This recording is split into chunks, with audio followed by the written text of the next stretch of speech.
नमस्कार, मैं हूं नेहा शुक्ला। आप देख रहे हैं जस्ट टीवी। जूलियन असांज आज दुनिया भर में चर्चित चेहरा है। सूचना का अधिकार, इसकी ताकत, इसका कोई ग्लोबल सिंबल है तो वो शायद जूलियन असांज हैं। जूलियन असांज की रिहाई को समझने के प्रयास में मैंने कई वरिष्ठ पत्रकारों और विशेषज्ञों से विमर्श किया है।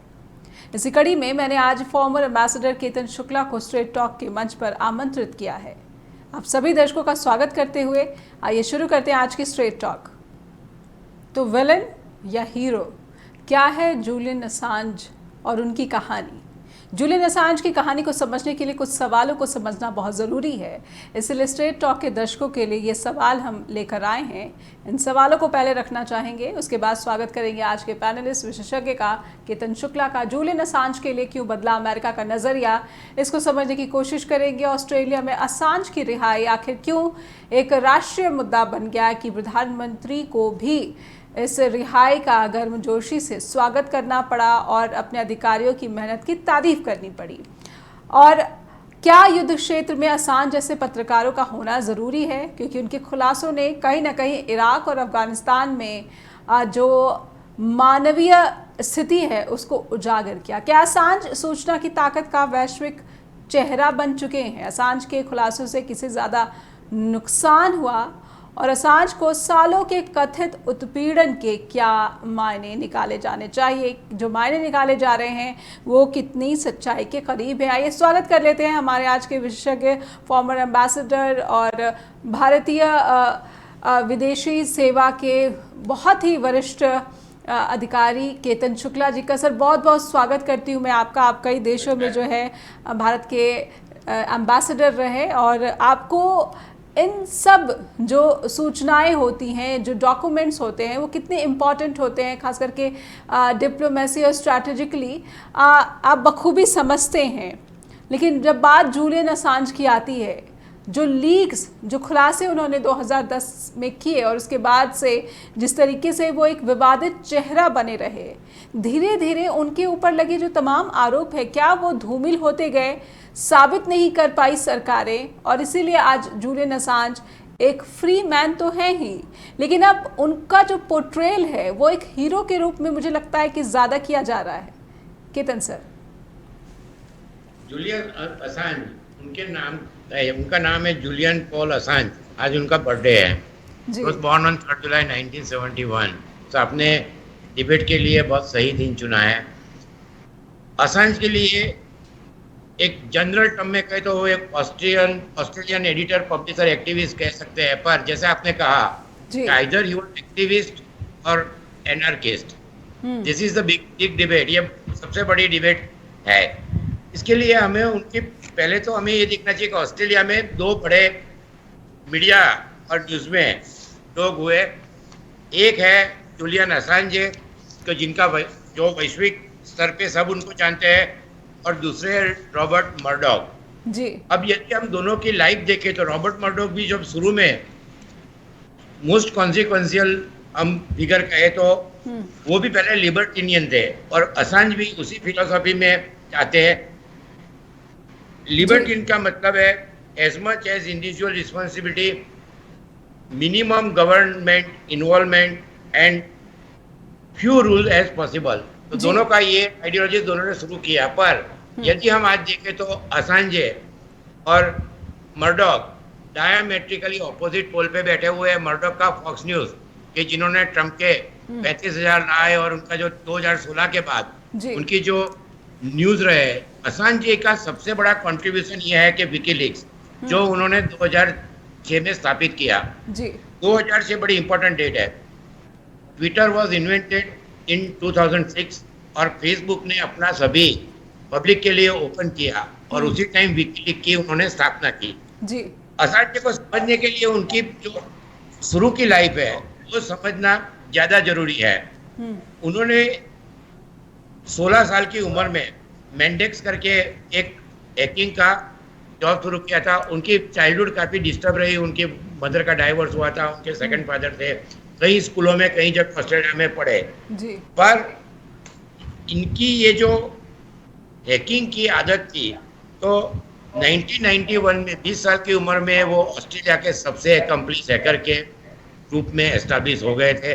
जी और वो वहाँ कुछ न्यूज़ लॉयर्स और अलग अलग मीडिया को देते रहते थे।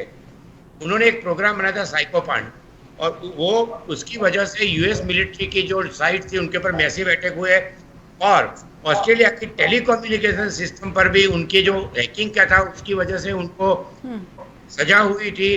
उनको $5,000 का बेल पे जो रखा था, और ये जो पूरा मामला हुआ था उसकी वजह से उनको साइकियाट्रिक क्लिनिक में भी जाना पड़ा था। पर इसके बाद जो उनकी कैरियर बनी, जब उन्होंने विकीलीक्स को स्थापित किया, वो बहुत उसके बाद वो कई कंट्री में गए, और जैसे आपने कहा कि ये अंतर्राष्ट्रीय मुद्दा कैसे बना, तो जो उन्होंने अफ्रीका, एशिया, नॉर्थ अमेरिका और यूरोप सभी जगह ये जब वो विकीलीक्स की स्थापना की गए, और उन्होंने 5 बड़ी चीजें उनकी विकीलीक्स के जो लीक हुए उसकी वजह से हुई। उन्होंने ड्रोन स्ट्राइक की नियमन, करप्शन इन अरब वर्ल्ड, आपको याद होगा कि अरब स्प्रिंग का जो हुआ था उसमें विकीलीक्स के जो लीक थे उसका बहुत बड़ा प्रदान रहा है। बाद में ट्यूनीशिया, मोरक्को सब जगह रिवॉल्यूशन हुआ, तो ये करप्शन जो था वो असांजे ने काफी हाईलाइट किया था। तीसरी चीज, एक्स्ट्रा जुडिशियल किलिंग इन केनिया। मैं 2008 में वहां था, और उन्होंने जो करप्शन के चार्जेस लगाए थे और एक्स्ट्रा जुडिशियल किलिंग, जी बहुत ही वायरल इलेक्शन रहा, 1000 लोगों की मौत हुई, लोगों में एक जागृति फैली, और राइला ओडिंगा प्राइम मिनिस्टर बन पाए, तो उसके लिए कह सकते हैं कि जूलियन असांजे का रोल काफी महत्वपूर्ण रहा। और तिबेटियन अनरेस्ट इन 2008। अब हम आते हैं, ये उनकी पहले की आगे की एक्टिविटी है। 2010 में उन्होंने अफगान टेप और इराक वॉर का टेप रिलीज किए, और इसने डिप्लोमेटिक जो और साथ में डिप्लोमेटिक केबल जिसकी संख्या 2.5 मिलियन थी, कि जो भी डिप्लोमेटिक सर्विस में ऐसा होता है कि कुछ करस्पॉन्डेंस टॉप सीक्रेट होते हैं, और उसकी सीक्रेट्स के लिए काफी सभी कंट्री एक दूसरे को लिखते हैं और बाकी जो इंफॉर्मेशन शेयर करते हैं। जी तो ये सारे मैसेजेस उन्होंने पब्लिक में पब्लिश कर दिए, और उसमें हमारे इंडिया के भी कुछ मैसेजेस है। तो सभी डिप्लोमेट का जो उन्होंने अपना पर्सनल ओपिनियन दिया है, गवर्नमेंट के जो व्यूज है, तो ये एक बहुत बड़ा रिवॉल्यूशन था। और पर्टिकुलरली जो इराक की जो वीडियो थी उसको उन्होंने एनक्रिप्ट करके दी, और इसमें 2 चीजें हुई कि जो इराक में बॉम्बार्डमेंट हुआ था तो जो लोग मारे गए थे, तो ये वॉर क्राइम में आता है। और साथ में दूसरा, रॉयटर के 2 जर्नलिस्ट मर गए थे, नूर एल्दन और शहीद चमगा। तो ये सब चीजों की वजह से हम कह सकते हैं कि एक भूचाल जैसी सिचुएशन खड़ी हुई। उसके बाद उन्होंने अक्टूबर 2010 में इराक वॉर लॉग 2004 से 2009 के पब्लिश किए, और साथ ये सब चीजों की वजह से करप्शन और अमेरिका का एक जो फॉरेन पॉलिसी डिप्लोमेसी थी, साथ में बाकी कंट्री के साथ जो एलाइड थे, तो सभी के जो केबल पब्लिश हो गए। उसके बाद ये सभी चीजें जो बाहर आई, और पर्टिकुलरली अमेरिका में मिलिट्री सीक्रेट, तो उनके साथ 2010 में एक महिला थी एल्सा मानिंग, जो 22 साल की थी। उन्होंने एनालिस्ट थी, उनकी वजह से उनको पेंटागन के भी पेपर मिल गए, और एल्सा मानिंग को 35 साल की सजा हुई थी, पर ओबामा ने वो सजा कम्यूट कर दी थी, तो वो अब जेल से बाहर है। तो ये जो पूरी चीज हुई, उसके बाद जो घटनाएं घटी उनके साथ, तो 2010 में स्वीडन में उनके लिए यूरोपियन कोर्ट ने वारंट अरेस्ट वारंट इश्यू किया। इंटरपोल ने भी 2010 में उनके अगेंस्ट वारंट इश्यू किया, और स्वीडन में उनके अगेंस्ट जो केस थे वो ह्यूमन अरेस्टमेंट और वो थे जी। और जब उपसाला कोर्ट ने उनका जो उनको अगेंस्ट बेल देने से अगेंस्ट मना किया, बेल जम करके वो ब्रिटेन आ गए, और फिर वो ब्रिटेन की जेल में रहे, इक्वाडोर एम्बेसी में रहे जी। अब ये उनकी, हम ये कह सकते हैं कि 2 कमरे के मकान में इक्वाडोर एम्बेसी में वो रहते थे। वो उनसे बाहर भी नहीं निकल सकते थे, क्योंकि उनकी जो एम्बेसी के बाहर और छत पे भी पुलिस रहती थी जी। तो एक उन्होंने बहुत हिम्मत का काम किया था। स्वीडन ने उनके चार्जेस 2019 में ड्रॉप कर दिए। बाद में उनको बेलफास्ट एक प्रिजन में लंदन ले गया, कि जो इतनी अच्छी जेल नहीं है। तो असांजे को हम कह सकते हैं कि उन्होंने इन्वेस्टिगेटिव जर्नलिज्म में एक बहुत बड़ा प्रदान किया, और जर्नलिज्म की पूरी जो आइडिया थी उसको कम्प्लीटली चेंज कर दिया। बिल्कुल। तो जर्नलिज्म में उन्होंने एक रिवोल्यूशनरी जो है एक बदलाव लाया, परिवर्तन लाया, लेकिन जो बहुत ही गंभीर आरोप से अब अमेरिका के एक्स्ट्राडिशन के लिए लड़ते रहे और कहीं ना कहीं जिस तरीके से उन्होंने कानूनी लड़ाई लड़ी, इसको भी एक कारण माना जाना चाहिए कि अगर वो अमेरिका चले जाते तो शायद वो आज अमेरिका की जेल में और कठोर से कठोर सज़ा भी भुगतते हुए देखे जाते। तो समझेंगे कि जूलियन असांज आखिर ये एक इतना कंट्रोवर्शियल चेहरा और इसके बाद भी पूरी दुनिया में इनके चर्चे क्यों हो रहे हैं और इसे अब कैसे देखा जा रहा है, जबकि खास करके यूक्रेन युद्ध भी चल रहा है और इजराइल हमास का युद्ध भी चल रहा है। और हमारे साथ आज बेहद ही वरिष्ठ और मंझे हुए जो फॉर्मर एम्बेसडर हैं केतन शुक्ला, वो जुड़े हुए हैं। उनसे हम समझने की कोशिश कर रहे हैं कि जूलियन असांज ये एक ऐसा विवादित चेहरा, व्यक्तित्व जिस पर पूरी दुनिया चर्चा कर रही है, बहस करके समझने की कोशिश कर रही है कि आखिर अमेरिका की स्ट्रैटेजी असांज के लिए क्यों बदली और असांज की जो वतन वापसी हुई है इसे पूरी दुनिया कैसे देखे, पत्रकारिता के लिए इसे क्यों एक बहुत बड़ा जो है एक माइलस्टोन कहा जा रहा है। केतन सर, मैं समझना चाहती हूँ कि जूलियन असांज अब वापस पहुँच गए हैं, लेकिन ऑस्ट्रेलिया की विदेश मंत्री, उनका मैं एक इंटरव्यू वहाँ के न्यूज़पेपर में छपा था, मैं पढ़ रही थी, उन्होंने कहा कि नो मोर लीक्स। उन्होंने साफ कहा है कि वेलकम होम लेकिन नो मोर लीक्स। तो कहीं ना कहीं जिसका दावा ऑस्ट्रेलिया भी करता रहा है कि जो फ्री स्पीच हो लेकिन जो नेशनल इंटरेस्ट हो उसको हार्म करने, उस नेशनल इंटरेस्ट से जुड़े जो रूल्स हैं उसको तोड़ना जो है किसी भी नागरिक को इसकी आज़ादी नहीं दी जा सकती है। ऑस्ट्रेलिया के इस प्रतिक्रिया को कैसे देख रहे हैं? हालांकि जो एल्बनीज़ है उन्होंने बड़ी ही गर्मजोशी से स्वागत भी किया और ये कहा कि ये हमारे अधिकारियों की और अमेरिका में जो ऑस्ट्रेलियाई एम्बेसडर रहे उनके भी महत्वपूर्ण भूमिका रही। ये एल्बनीज़ के बोल हैं। अल्बेनीज जो उनकी पॉलिटिकल आइडियोलॉजी है, पॉलिसीज़ है, तो असांज जब फ्रेंडलेस थे तो बहुत कम लोग उनको मिलने के तैयार थे।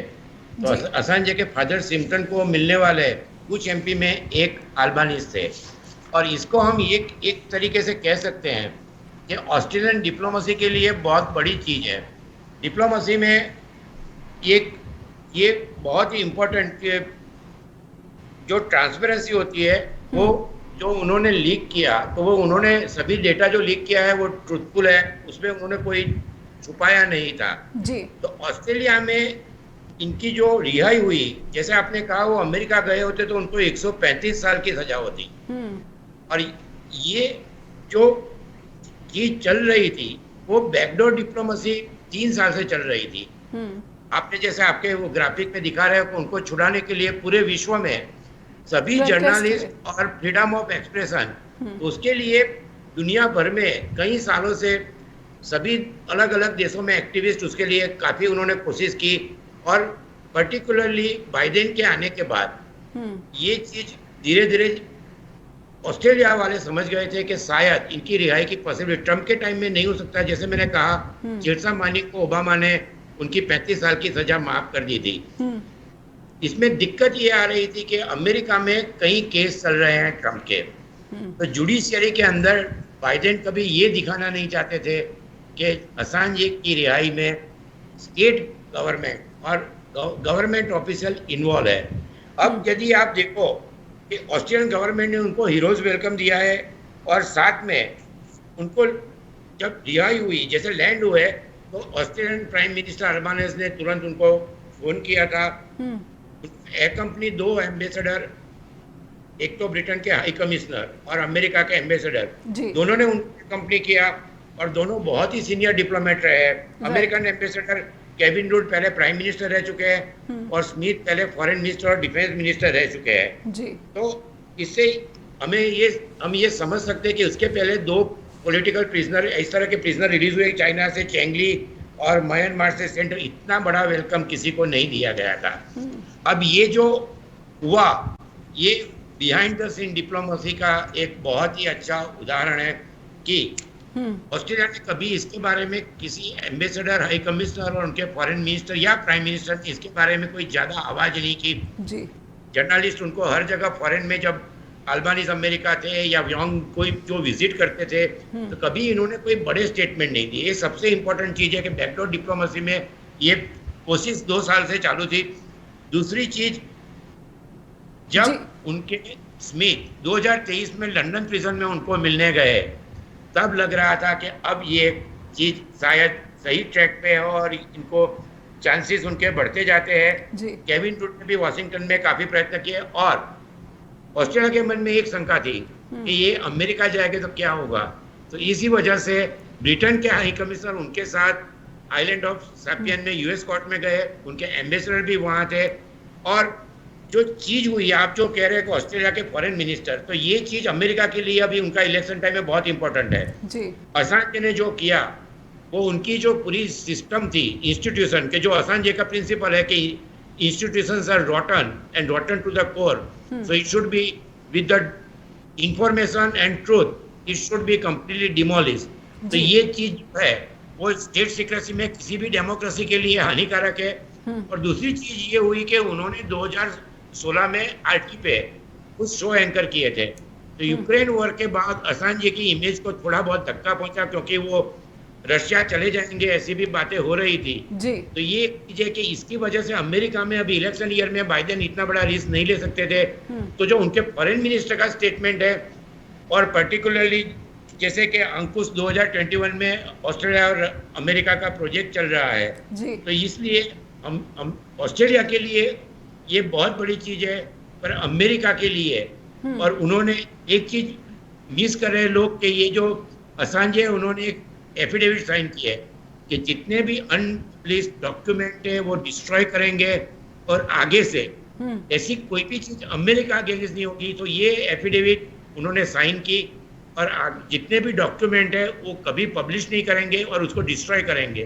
तो अमेरिका की ओर से अमेरिका की फॉरेन मिनिस्ट्री और अमेरिका की गवर्नमेंट कह सकती है कि उन्होंने, और पर्टिकुलरली ये जो इलेक्शन है उसमें डेमोक्रेसी वर्सेस ऑटोक्रेसी के जो ट्रम्प की जो सुप्रीम कोर्ट का जजमेंट आया है, जी तो बाइडेन के भी इम्पोर्टेंट था कि ये मसला सॉल्व हो जाए। अब उनके पास 2 और मसले रहते हैं, एक तो गाजा का और दूसरा यूक्रेन का। यूक्रेन का आगे चलेगा, पर उनकी जो सेनेट ने बिल पास कर दिया है $60 बिलियन और 50 बिलियन यूरोपियन यूनियन, और गाजा का लगता है कि 2-3 महीने में कुछ पॉजिटिव रिजल्ट आ सकता है। तो उनको छोड़ने के लिए जो डेमोक्रेटिक पार्टी का एक बहुत बड़ा तबका मानता है कि freedom of expression, freedom of speech.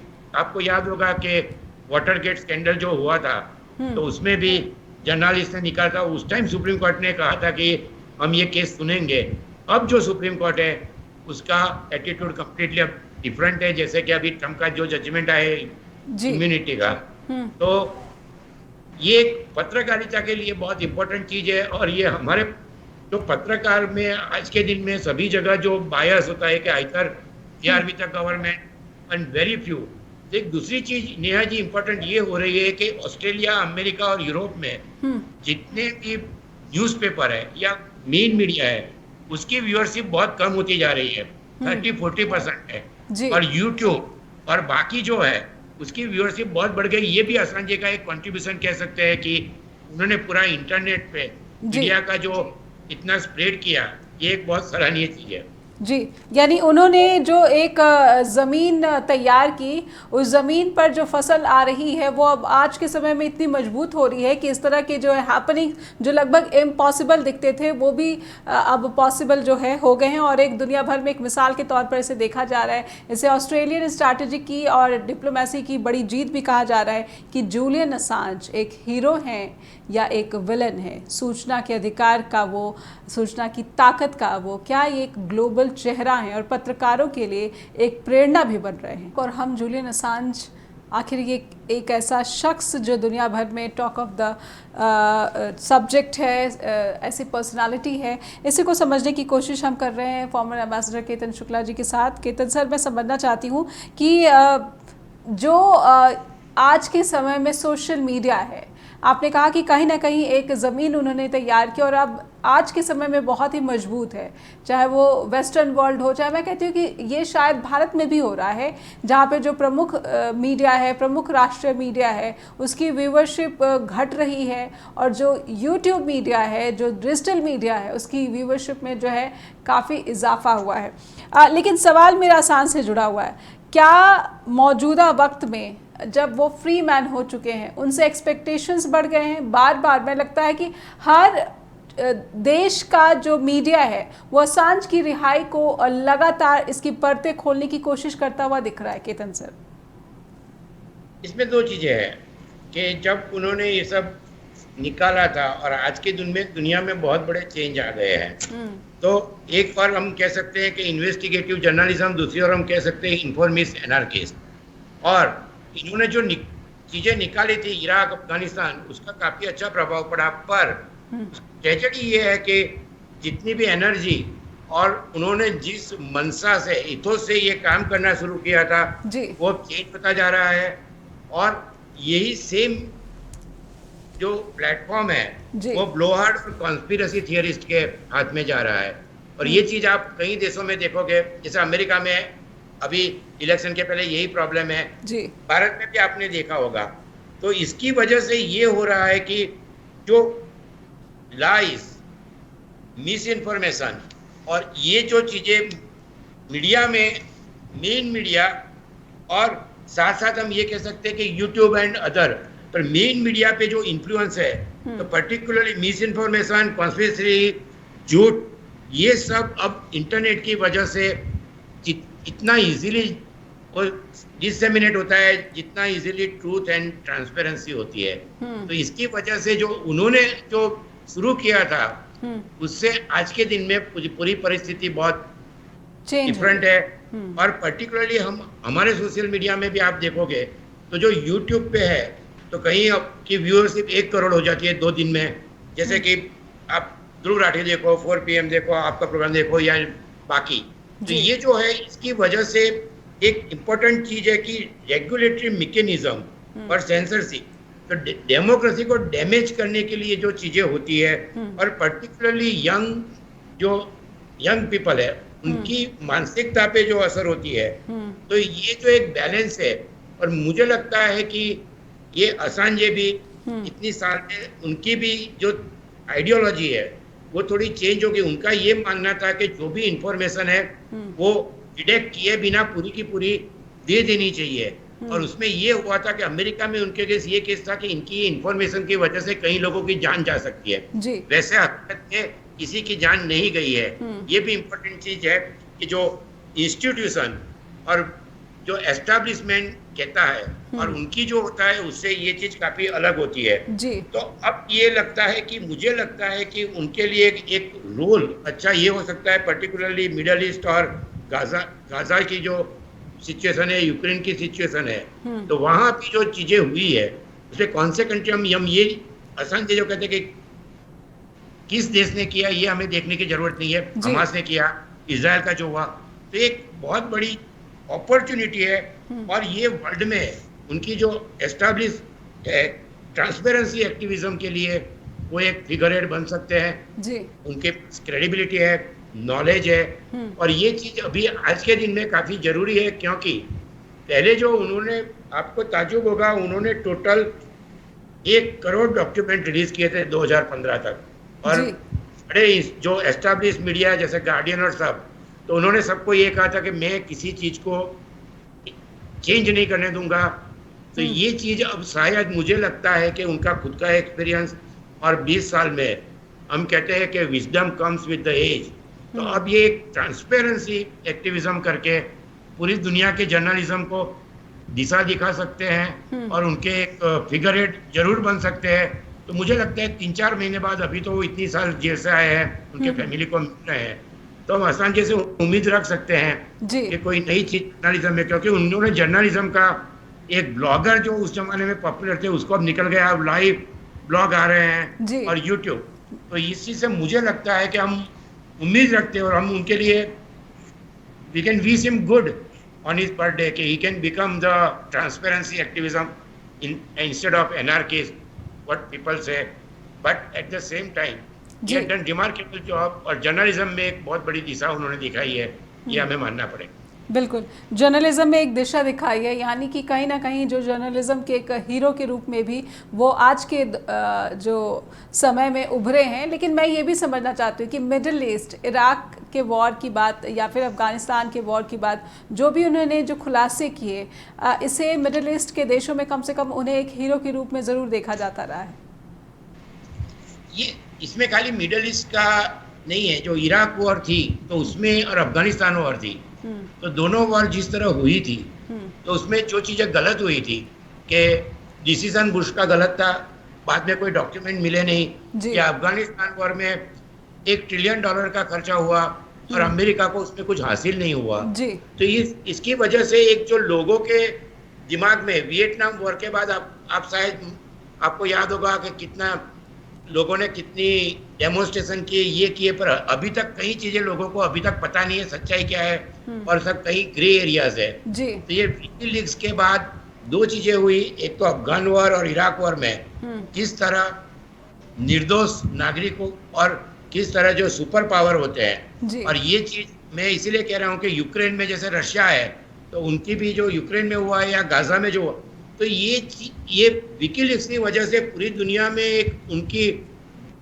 ये सब चीजों को देखने की दृष्टि बदली, और ये असांजे का बहुत महत्वपूर्ण है। सेम टाइम स्टेट सीक्रेट होनी चाहिए कुछ फील्ड में, तो जो अब मुझे लगता है कि असांजे को ये लगेगा कि वो रशिया के साथ थे, आरटी पे उन्होंने टीवी शो होस्ट किए थे, पर यूक्रेन वॉर देखने के बाद उनको भी लगेगा कि जो उस टाइम था वो अभी नहीं है, और सभी चीजें हमेशा जियो पॉलिटिक्स और ग्लोबली चेंज होती रहती है वक्त के साथ, और उन्होंने भी वक्त के साथ आप देखो कि उनका जो डेवलपमेंट है, तो हम ये कह सकते हैं कि एक अच्छी चीज हुई थी उसमें। जो एस्टैब्लिशमेंट और बाकी लोग कहते हैं कि लोगों की जान गई, ऐसा कुछ हुआ नहीं है, किसी को कोई नुकसान नहीं हुआ है।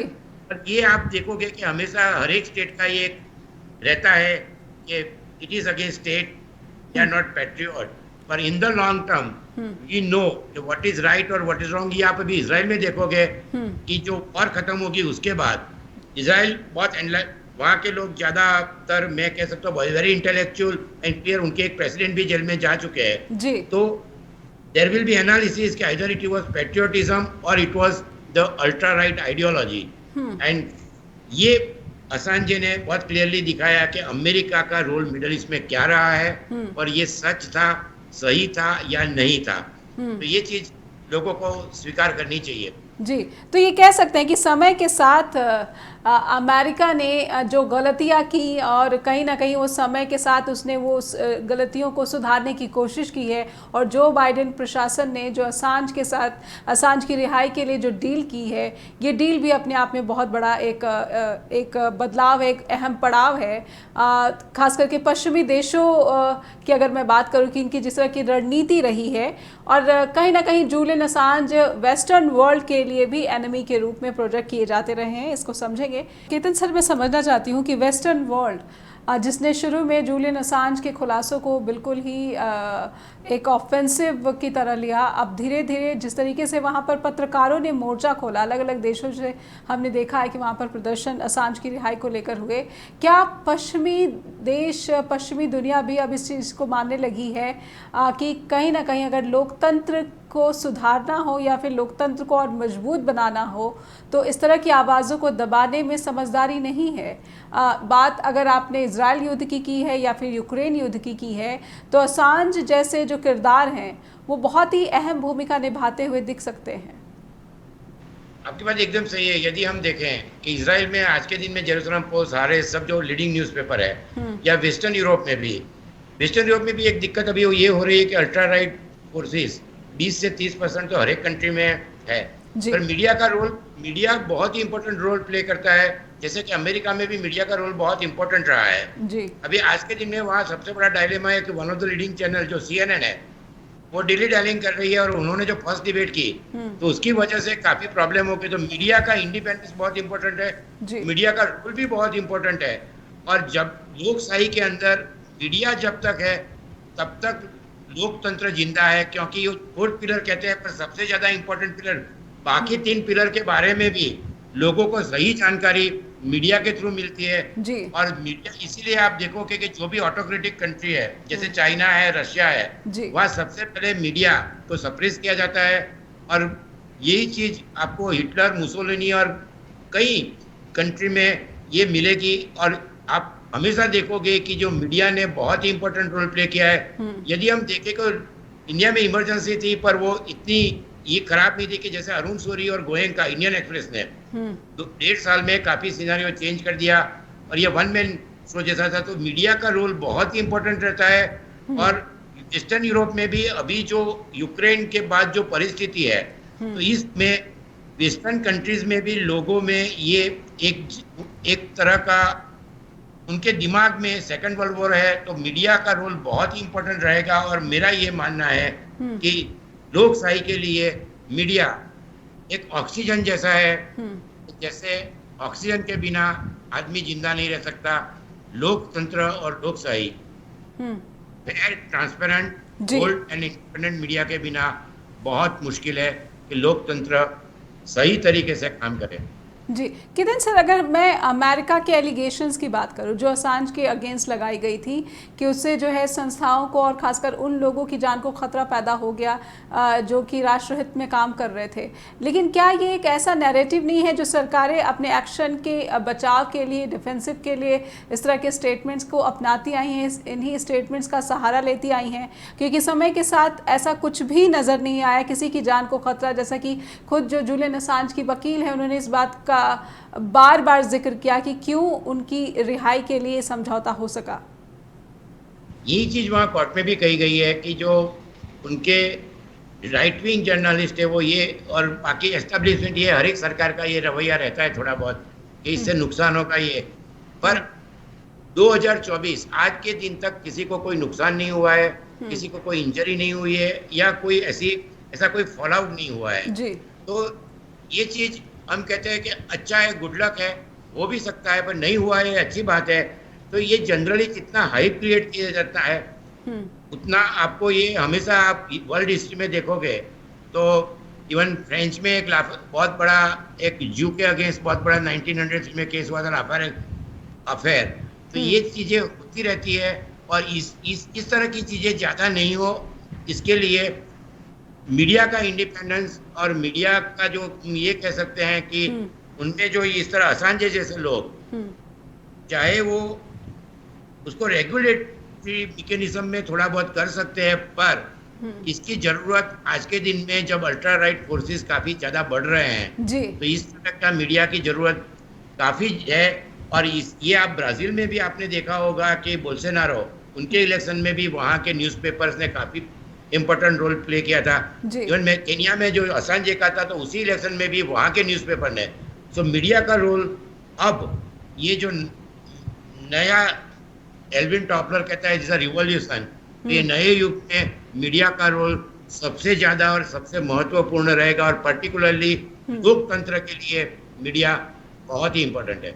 बिल्कुल, मीडिया का रोल जो है आने वाले समय में भी बहुत ही महत्वपूर्ण रहने वाला है और इसीलिए पूरी जो दुनिया है उसमें मीडिया संस्थाओं को कहीं ना कहीं निष्पक्ष और स्वतंत्र तरीके से काम करते रहने के लिए कुछ ऐसे तंत्र का स्थापित होना बहुत ज़रूरी है जिसके ज़रिए प्रोटेक्ट किया जा सके जूलियन असांज जैसे पत्रकारों को, या फिर जो दूसरे पत्रकार जो कि लगातार जनता की बात, जनता के हितों के लिए अपनी आवाज़ बुलंद करते रहे हैं। लेकिन इस तंत्र को मैं देखती हूँ केतन सर कि ये अलग अलग देशों में, मैं भारत का ही जिक्र करना चाहूँगी, कहीं ना कहीं लगातार इस पर प्रहार हो रहा है। इसका क्या वे आउट क्या निकल सकता है? जबकि पूरी दुनिया में, जैसा आपने कहा कि वेस्टर्न वर्ल्ड में भी कहीं ना कहीं जो राइट विंग है वो अब अपना पैर पसार रहा है। ऐसे में ज़रूरत बहुत ज़्यादा हो जा रही है पूरी की पूरी दुनिया में कि ऐसा कोई मैकेनिज्म डेवलप किया जा सके जिससे कि जर्नलिस्ट को प्रोटेक्ट किया जा सके, जो खुलकर बातें रखते हैं, जो निष्पक्ष और स्वतंत्र तरीके से जनता के हितों के लिए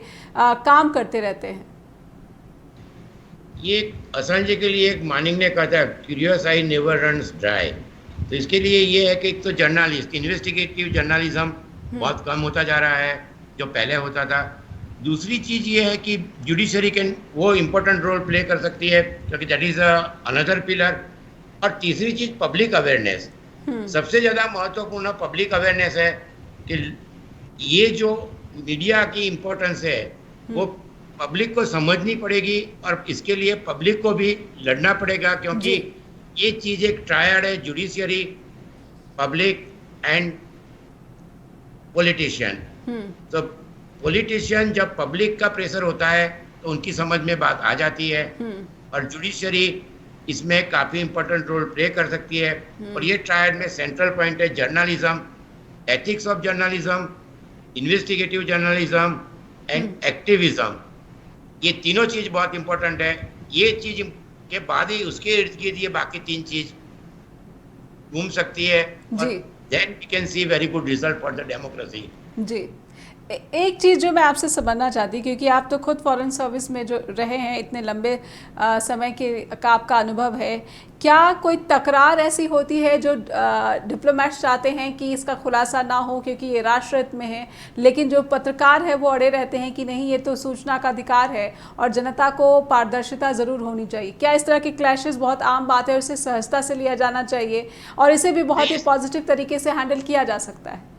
नहीं, ऐसे कोई क्लासेस नहीं होते जनरली, क्योंकि जो बहुत ही इम्पोर्टेंट चीज़ होती है तो वो सभी चीज़ें पब्लिक में आप नहीं कर सकते हो, जैसे किसी भी देश के लिए। और ऑस्ट्रेलिया ने भी इसलिए उसका स्वागत किया है, पर उसको कहा है कि उन्होंने जो उनकी पहले की पास थी, उनको टेलीकम्युनिकेशन में, उनको साइकेट्रिक क्लिनिक में शुरू में जिंदगी की शुरुआत में जाना पड़ा था जी। तो ये सब चीज़ें यदि बाहर आ जाए तो कई बार ऐसा हो सकता है कि काफ़ी दोनों देश के संबंध खराब हो सकते हैं और नुकसान भी हो सकता है। सो पब्लिक डिप्लोमेसी एक चीज है, पर कुछ चीजें बिहाइंड द डोर डिप्लोमेसी जैसे होती है कि कई जगह आप देखते हो कि डिस्कशन होते हैं, होस्टेज है, अभी इजराइल में होस्टेज के लिए जो डिस्कशन हो रहे हैं, तो ये सब चीजें यदि पब्लिक में आ जाए, या यूक्रेन और रशिया की वॉर के लिए जब मेडिएशन होगा, या इजराइल और पैलेस्टाइन के लिए जो कैंप डेविड एक्कॉर्ड हुआ था, तो ये सब चीजें 2-3 साल का या कई बार 10 साल का बहुत ही हार्डवर्क होता है, और वो यदि पब्लिक में आ जाए तो फिर उसमें जनरल पब्लिक को ही ज्यादा नुकसान होता है। जर्नलिज्म में एडवेंचरिज्म, जैसे मैंने कहा पहले, और एनार्किज्म नहीं चल सकता है। तो ये ऐसी परिस्थिति बहुत कम होती है। बिल्कुल। और असांजे ने जो गलतियां की, उम्र के साथ कहीं ना कहीं जो है उसमें सुधार भी दिख रहा है, और ऐसे में दुनिया के सभी पत्रकारों को गलतियों से सीखते हुए जो पत्रकारिता का मूल उद्देश्य है उस पर टिके रहना चाहिए, और किसी भी राष्ट्रहित से समझौता करना भी अपने आप में बहुत ही बड़ा अपराध होता है। बहुत बहुत धन्यवाद करना चाहूँगी केतन सर, आपने बहुत ही विस्तार से समझाया। उम्मीद करती हूँ कि हमारे दर्शकों को भी ये स्पष्टता आई होगी कि जूलियन असांज इसे दुनिया के अलग अलग देश हीरो या फिर विलन के रूप में क्यों समझते हैं। पत्रकारों में भी उन्हें लेकर जो मतभेद हैं वो सामने आते रहे हैं, लेकिन आज के दौर में जहाँ पर कट्टरपंथ को लगातार बढ़ावा मिल रहा है और जनता के हितों की अनदेखी सरकारें कर रही हैं, ऐसे में कहीं ना कहीं जो पत्रकारिता है उसका स्वतंत्र और निष्पक्ष होना और ख़ास करके पारदर्शी होना बहुत ज़रूरी हो जाता है। दर्शकों से अनुरोध करूंगी कि info@justbroadcasting.com हो या फिर neha@justbroadcasting.com, दोनों पर आप फीडबैक भेजते रहिए। धन्यवाद।